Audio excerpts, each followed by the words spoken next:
ce sujet. Quelles sont les 3 raisons pour lesquelles nous autorisons Dalkia à faire cet investissement qui ne coûtera rien à la ville? 3 raisons. Première raison, en raccordant les bâtiments de centre-ville à la chaufferie biomasse, on va limiter les émissions de CO2, de gaz à effet de serre, parce que les bâtiments qui aujourd'hui sont chauffés au fioul, comme la mairie, le bâtiment Copernic, la sous-préfecture, la communauté de communes, seront désormais chauffés en partie avec de la biomasse, en partie, certes, mais au moins à hauteur de 60%. Première raison, donc diminuer les effets des émissions de gaz à effet de serre. Deuxième raison, éviter d'avoir à changer les citernes et les chaudières fioul et gaz qui existent dans ces bâtiments, ce qui aurait pu représenter, on l'a fait chiffrer, à peu près 15 000 € par an pendant 17 ans. Donc c'est un coût que nous n'aurons pas à supporter, et c'est effectivement la deuxième raison. Troisième raison, nous donner de la sécurité sur le prix que nous payons pour l'énergie, puisque nous ne sommes plus, entre guillemets, nous sommes moins, en tout cas, à la merci d'un client de Dalkia qui se retirerait du marché. Voilà. J'ai à peu près résumé le débat. Mais il y a eu un débat, effectivement, ce qui explique qu'on soit tous bien au fait des différents aspects du dossier. L'objectif de ce projet est donc de permettre l'accès aux énergies renouvelables pour certains usagers du centre-ville, tout en sécurisant le service public de chauffage urbain par l'accroissement des capacités de développement du réseau. Pour rappel, la chaufferie biomasse, que vous voyez donc en photo sur les écrans, non, c'est pas la chaufferie, là c'est le réseau. Donc pour rappel, la chaufferie biomasse permet de fournir de la chaleur à de nombreux bâtiments privés et publics. Alors entre autres, je les cite, les bailleurs sociaux, Aquanova, l'hôpital Saint-Charles, les lycées Jules Ferry et d'autres. Il paraît également important de préciser que la convention qui nous lie à Dalkia, au délégataire, pourrait éventuellement être mise en cause si toutefois l'ensemble des puissances souscrites, et l'ensemble des abonnés, venait à évoluer, à diminuer. C'est-à-dire que si un abonné souhaitait se retirer de cette fourniture de réseau de chaleur, on dépasserait certaines limites, et donc on aurait à renégocier le contrat.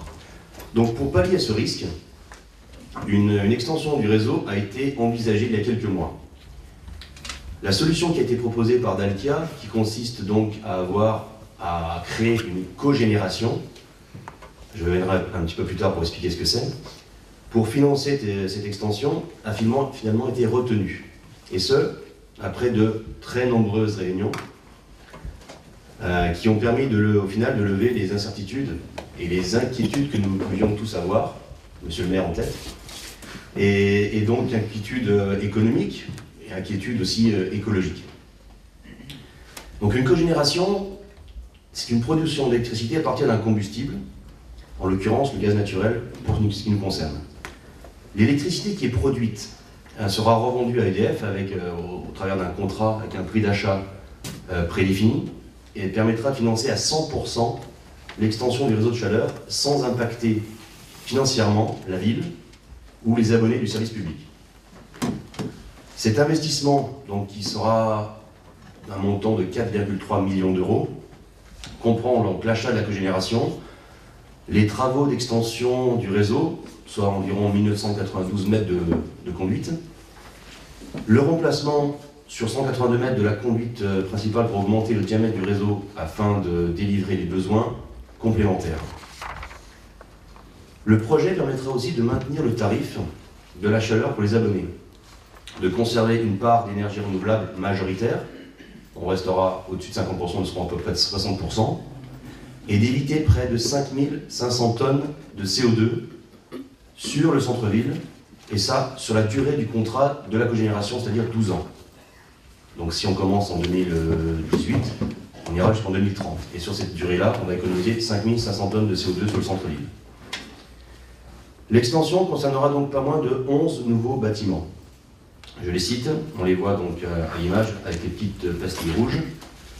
L'hôtel de ville, l'espace François Mitterrand, la future médiathèque, le bâtiment Jeunesse et Sport, la salle Carbonard, la maison de la Solidarité, l'école Colna, le bâtiment de la communauté de communes, le tribunal de grande instance, la sous-préfecture et le centre des impôts. Ce projet permettra une économie annuelle cumulée d'environ 24 000 euros. Alors cette économie est liée au marché d'exploitation des bâtiments, aux investissements liés au renouvellement des installations, c'est-à-dire qu'on ne remplacera pas et on ne va pas entretenir certaines chaudières qui coûtent très cher, sachant que, à titre d'information, vous avez par exemple, le bâtiment qui est en face de nous, là, qui sera la future médiathèque, vous avez des cuves, dont une cuve de fioul qui fait plus de 9000 litres. Donc, vous voyez là maintenant ce qu'il peut y avoir dessus, avec tout ce qui est lié aux hydrocarbures, mais aussi, comment ça s'appelle, asbestos. L'amiante. Voilà. Donc, tout ça, ce sont des choses qui vont disparaître. Donc, on va économiser sur l'entretien des chaudières, sur le remplacement des chaudières, on va économiser sur le fioul. Et donc tout ça, ça représente 5500 tonnes de CO2. Et donc on aura des sous-stations qui seront nettement plus faciles à entretenir que ces chaudières. Donc il est donc demandé au conseil municipal d'approuver l'avenant numéro 3 à la convention de délégation de production et de distribution de chaleur conclue avec la société Dalkia et d'autoriser M. le maire à signer cet avenant ainsi que tout document s'y rapportant. Merci beaucoup, monsieur l'adjoint. Y a-t-il des demandes de prise de parole sur ce sujet? Oui, monsieur le conseiller municipal Fabien Niesgoda, vous avez la parole.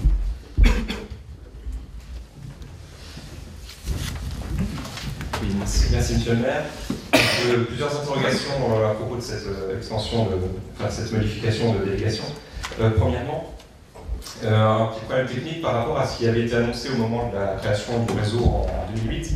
Où le terminus, qui était le musée, avait été annoncé comme une sorte de maximum d'extension en raison tout simplement d'un risque de perte trop importante si on voulait aller plus loin. Parce que c'était posé la question déjà à l'époque d'un raccordement de la cité administrative. Or, il avait été là affirmé que le réseau aurait été trop allongé et qu'il y aurait une baisse à la fois de rentabilité et de rendement. Est-ce que quelque chose a été modifié qui rend désormais plus intéressante cette extension d'un point de vue purement technique? La deuxième question tient à la part désormais de l'énergie renouvelable, puisque dans le rapport que nous avions examiné en août dernier, il apparaissait qu'on avait 80% donc, de biomasse et un complément donc, de 20% d'énergie fossile. Avec l'introduction de la cogénération, automatiquement cette part diminue. Or, le contrat précise donc, que le minimum est désormais fixé à 50%. Et dans le texte, ce que vous avez rappelé de la délibération, on parle de 60%. Donc, est-ce qu'on a une évaluation précise? Est-ce qu'on sera vraiment du côté de 60%, ce qui de toute façon représente une baisse par rapport à l'existant? Ou est-ce qu'on sera tout juste aux 50% fixés par le contrat? Parce qu'on n'a pas un risque d'être vraiment limite par rapport aux engagements. Et le dernier point, qui est plus une remarque qu'une réelle question, lors de l'examen justement du rapport en août dernier, monsieur l'adjoint aux travaux avait évoqué la perspective d'une baisse de tarifs avant le lancement des travaux. Or, il est désormais question d'un maintien du tarif. Donc voilà, y a-t-il une négociation par rapport à cette question?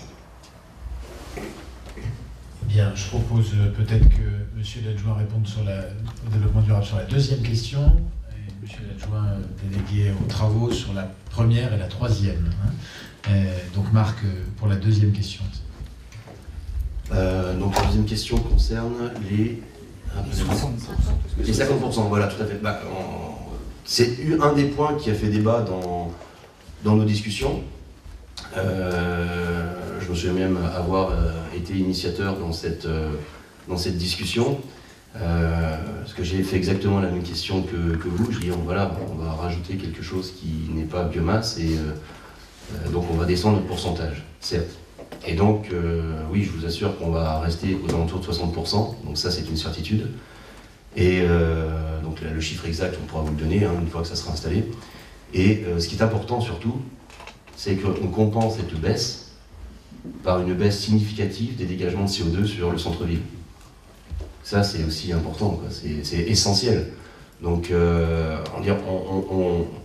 on laisse partir quelque part certains pourcentages, mais on compense immédiatement, et même plus, parce qu'on va utiliser du biomasse par la suite, et pour chauffer des bâtiments de centre-ville qui étaient actuellement chauffés au gaz ou alors au fioul. Donc ça, c'est important. C'est exactement ce que vous disiez, c'est-à-dire que pour que chacun comprenne bien, Aujourd'hui, on a une chaudière, enfin, biomasse, une chaufferie biomasse, donc qui utilise de la biomasse, des produits renouvelables, fermentés, etc., biodégradables, qui chauffe une grande partie de la ville, mais pas jusqu'ici. Alors c'est vrai que dans le mix énergétique, le passage à la cogénération fait que le pourcentage d'énergie strictement renouvelable qui sera utilisé pour produire la chaleur va baisser. Donc on utilisera plus d'énergie fossile pour chauffer par exemple le quartier de Kellerman qu'aujourd'hui.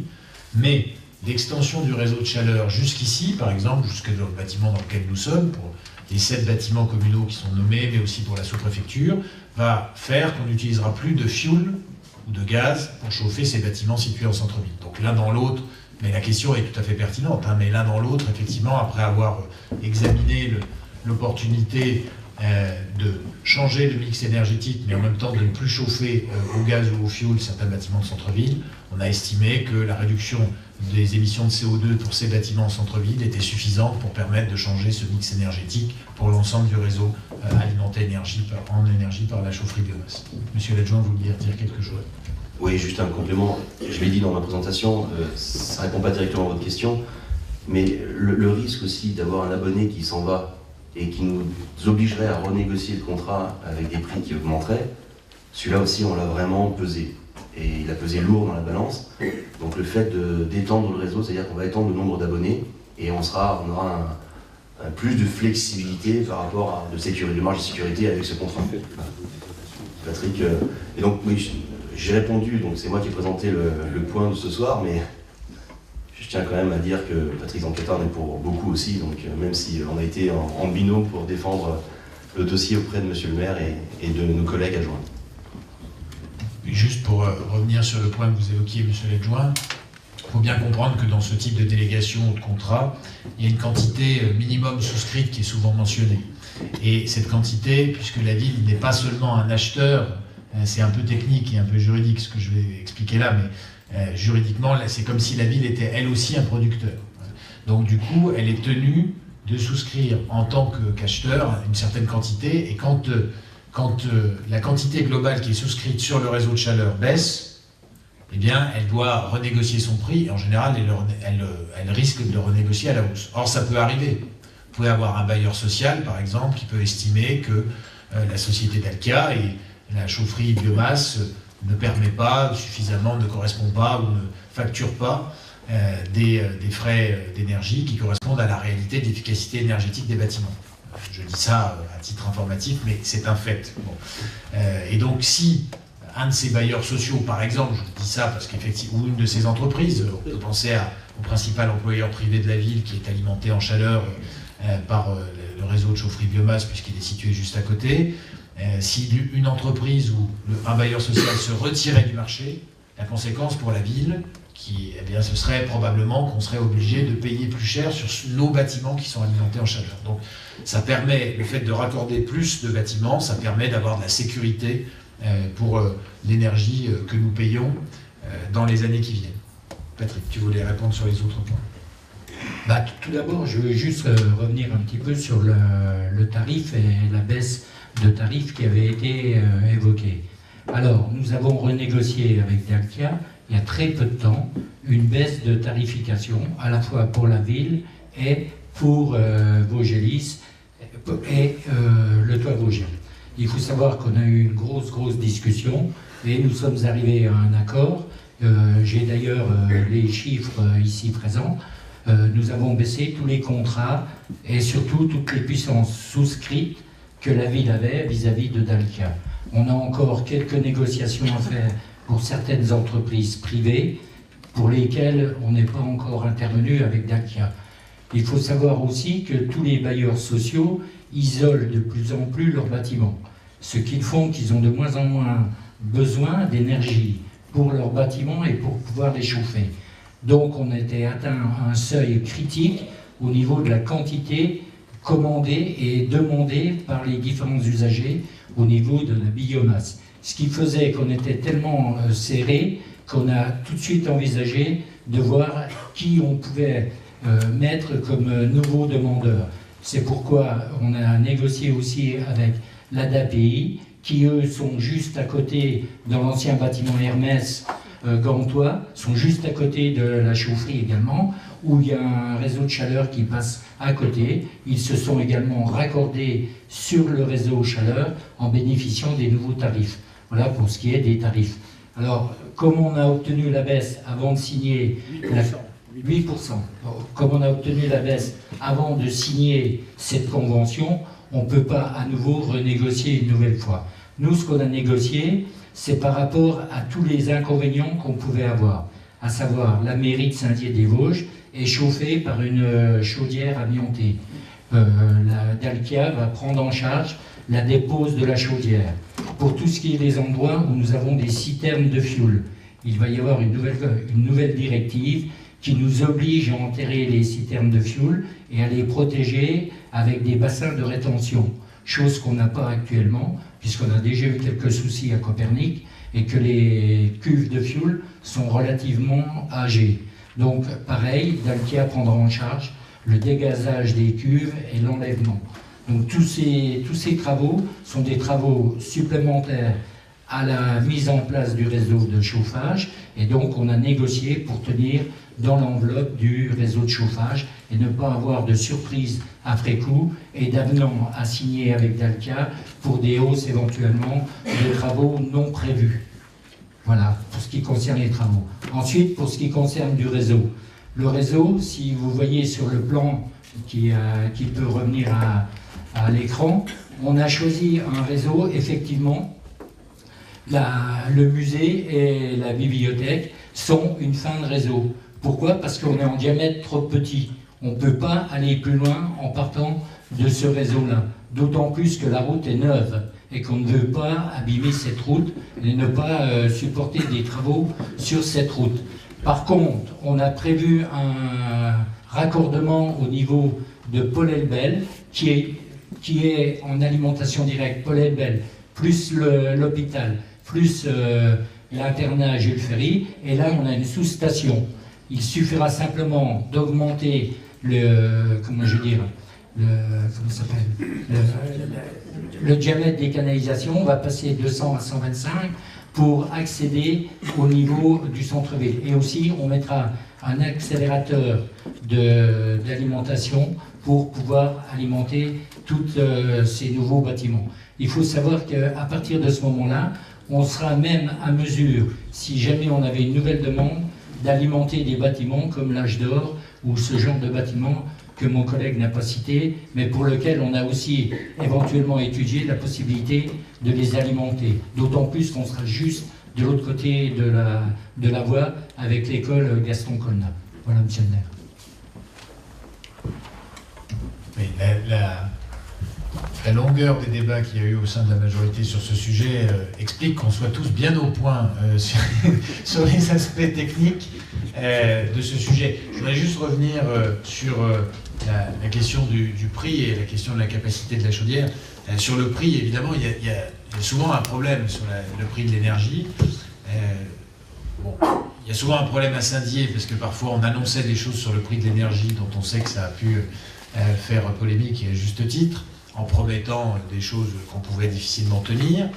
Et puis, d'autre part, c'est vrai que quand les bailleurs sociaux font des travaux dans leurs bâtiments, beaucoup de locataires s'attendent à voir la facture baisser de façon automatique, alors qu'une partie des investissements se retrouve dans les charges, pas toujours, mais les bailleurs, je dirais, diminuent les charges à proportion, pas toujours de façon extrêmement limpide, et donc c'est souvent moins, ça baisse souvent moins que ce à quoi s'attendent les citoyens, pour autant qu'on les ait bien informés, puisqu'il y a eu des fois où on les a informés de façon un peu extensive sur les baisses de prix qui risquaient d'intervenir et à des périodes qui évidemment n'étaient pas tout à fait anecdotiques. Et puis le deuxième point, donc sur la capacité, je pense qu'un point qui n'a pas été abordé, qu'il faut préciser, c'est que la chaufferie biomasse telle qu'elle existe aujourd'hui, elle est plutôt en sous-capacité. Enfin, elle est en sous-capacité, elle est sous-exploitée par rapport à ce qu'elle pourrait fournir en termes de puissance à des bâtiments. Donc l'extension ne passe pas, effectivement, vous vous l'avez dit, par la médiathèque, parce que le diamètre des réseaux ne le permet pas, elle passe par ailleurs, mais il n'y a pas d'inquiétude, je dirais, sur la capacité de la chaufferie à produire de la chaleur pour un réseau plus étendu. C'est parce qu'elle est aujourd'hui sous-exploitée par rapport à ce qu'elle pourrait produire en termes d'énergie. Donc si je résume